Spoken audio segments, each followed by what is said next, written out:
Tô estudando para o vestibular, quero fazer medicina, algum curso de alta concorrência. A dúvida que fica é, beleza, eu pego um cursinho presencial na minha cidade ou será que é melhor eu pegar um cursinho online ou talvez uma mentoria? Qual que é a diferença de cada um desses pontos? Fica aqui até o final que eu vou te explicar como é que funciona tudo isso daí. Vamos lá.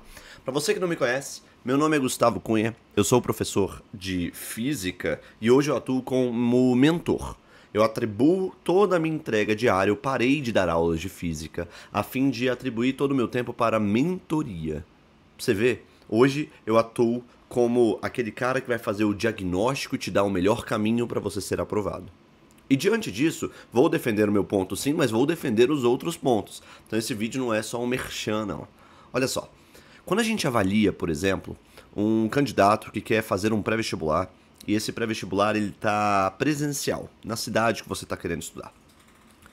Esse pré-vestibular presencial que você está querendo se matricular nada mais é do que aquele cursinho tradicional que todo dia vai ter aula de 7h20 da manhã até 1 da tarde. Será que isso faz sentido para todo tipo de candidato? E a resposta é clara, não.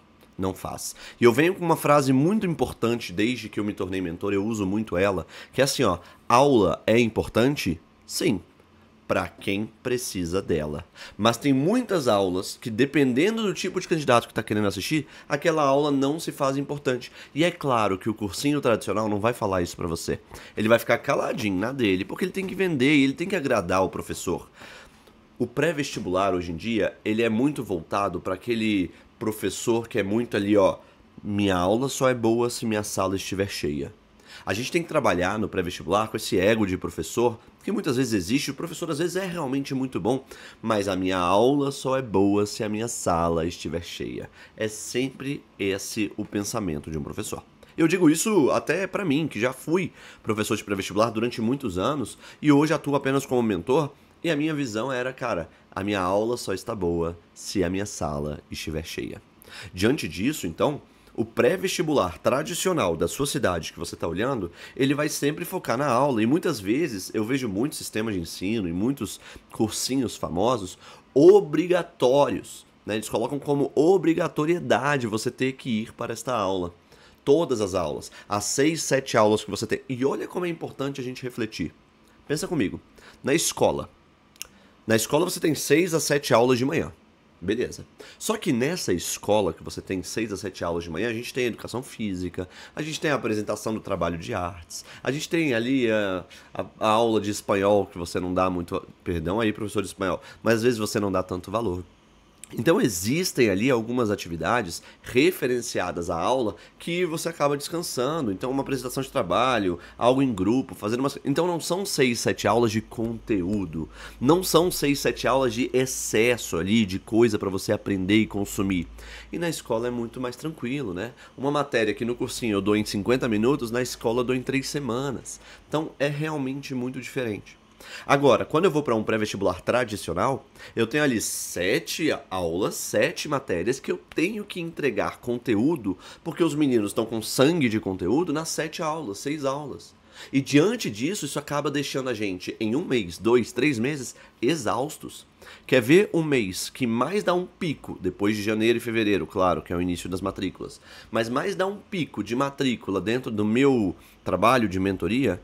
Tá lá, julho, agosto. Hoje, que estamos em maio, tem gente matriculando. A Sky, minha gata. Hoje, em maio, tem gente matriculando. Então, o que a gente precisa entender é que o pré-vestibular ele pode ser positivo, como ele pode te atrapalhar também. O bom do pré-vestibular tradicional é a ambiência, esse ambiente de muitas pessoas, muitos monitores, muitos professores, muitos alunos ali querendo estudar com você, muita gente te motivando. Isso faz total diferença na preparação. Do que um candidato meu, por exemplo, que está fazendo apenas mentoria e estudando de casa. Ele não tem essa ambiência. Dentro de casa, acaba que quando você está estudando dentro de casa, a ambiência atrapalha, a geladeira, o sofá, a cama. Então, tome cuidado na escolha de onde você vai estudar. Porque essa escolha de onde você vai estudar é o que realmente define se você vai render ou não vai render. Portanto, o pré-vestibular tradicional tem sim as suas vantagens, professores muito bons, criar uma rotina.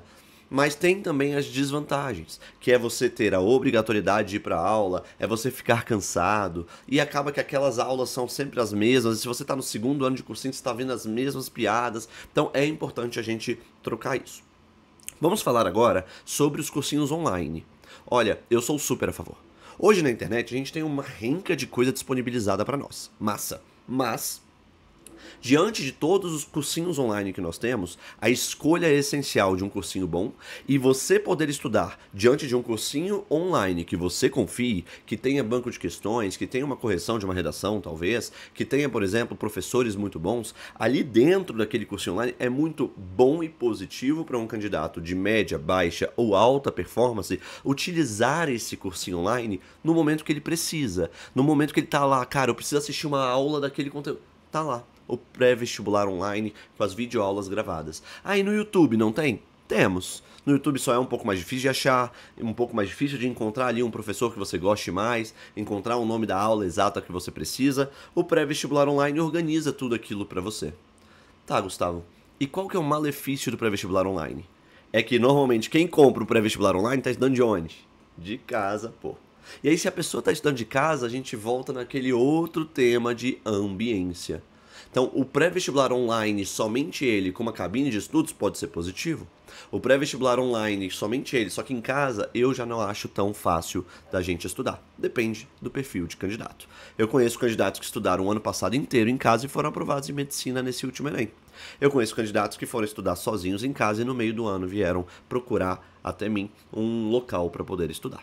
Gustavo, entendi tudo. Você falou sobre o pré-vestibular presencial, você falou sobre o pré-vestibular online com vídeos que eu posso assistir quando eu quiser, questões e gerar alguns relatórios.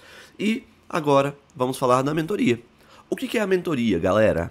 Mentoria nada mais é do que a junção de por exemplo, professor de academia, aquele que a gente contrata, aquele professor que a gente faz diante dos nossos trabalhos ali de academia, de musculação, também chamados personal trainers.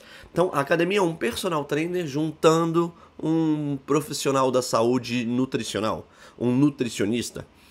Por que é essa junção? Bom, você quer entrar no shape, quer ficar gostoso. Tu vai comer bem, se alimentar certinho com as melhores dietas que o nutricionista puder te passar, e ele vai te cobrar isso um pouquinho, e o personal trainer vai te ligar, ó, tô aqui debaixo do teu prédio. São 6 horas da manhã, tu não vai descer não? E aí, o que você vai fazer? O ponto é, o mentor, ele não está focado no seu shape, ele está focado na sua aprendizagem. Então, eu como mentor, além de te cobrar, além de te incentivar, vou avaliar relatórios, estratégias de estudo, cara, é melhor aplicar um método Feynman com Pomodoro? Ou é melhor fazer um resumo definitivo? Ou será que é melhor, então, a gente não aplicar nem Feynman Pomodoro, mas utilizar o nosso resumo pronto com uma videoaula no ×2? Qual que é a melhor técnica de estudo para você? Divida a minha página em 2:1? Tudo isso varia de candidato para candidato. Quais as melhores ferramentas de estudo, cara? Pô, um candidato que quer passar em medicina tem que tirar 40 em matemática, ele tá tirando 15 acertos em matemática. Qual que é a melhor técnica que eu tenho que passar para esse tipo de aluno e quantas vezes por semana? Bom, tudo isso é muito estudo agregado que eu venho tendo, juntamente de muitas aprovações. Portanto, a mentoria, ela foca na estratégia de estudo, o que você vai estudar, na estratégia de prova, Enem, 90 questões. Enem. 90 questões. Eu tenho ali 45 questões de matemática, 45 questões de natureza. Um bololô de prova. 5 horas para poder fazer essa prova inteira. Caraca! 3 minutos por questão, supondo que eu gastei meia hora de cartão-resposta. Já fiz até um vídeo sobre isso, que o cartão-resposta demora 15 minutinhos. Mas ok, 3 minutos por questão. Resposta: não dá tempo de fazer a prova inteira. Se não dá tempo de fazer a prova inteira, eu preciso de uma estratégia. Eu tenho que saber o que eu posso pular, o que eu deixo para o final. Eu tenho que saber, por exemplo, quais questões eu vou retornar, quais que valem a pena eu investir mais tempo. Tudo isso é estratégia de prova, levando em consideração como é que o seu cérebro funciona, de modo focado, difuso, tudo isso eu trabalho na minha mentoria. Além disso, de estratégia de prova, também tem que trabalhar o estudo orientado. Que é o que estudo orientado? Estudo orientado nada mais é eu te dizer o que você tem que fazer. Quer saber o maior problema de um bom candidato hoje, quando ele vai sentar para estudar? O maior problema disparado, simples, é que ele não sabe o que fazer. Ele vai sentar e falar, tá, eu reviso, Eu estudo, pego uma matéria antiga, eu faço questões, eu pego um simulado para corrigir, eu faço um simulado. O que que eu faço?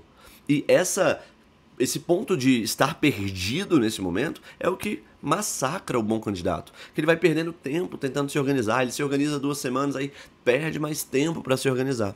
A mentoria, ela te dá tudo isso de graça dentro da minha plataforma de mentoria estratégica, que eu faço toda a cronologia pedagógica de quando você tem que revisar, de quando você tem que corrigir simulado, de quando você tem que estudar matemática, de o que estudar cada dia, quando é uma revisão, quando é exercício, quando é questões, gerando um monte de relatório. Pra gente chegar na frase mais importante desse vídeo, que é: mentoria sem relatório, mentoria sem dados, não existe. Uma pessoa que se coloca como mentor, mas não sabe como você está em cada uma das áreas, esse é um cara que está falando achismos. E um mentor que trabalha com achismos não é um mentor. Ele é um mero cara que está tentando te ajudar no melhor coração do mundo. Mas ele não é um mentor. Apesar de também ter um bom coração, também estou trabalhando com dados, vendo exatamente onde você tem que chegar para alcançar o seu sonho. Vai ser fácil? Não, não vai ser fácil. Nunca disse que vai ser fácil. Mas se precisar de mentoria, conte comigo.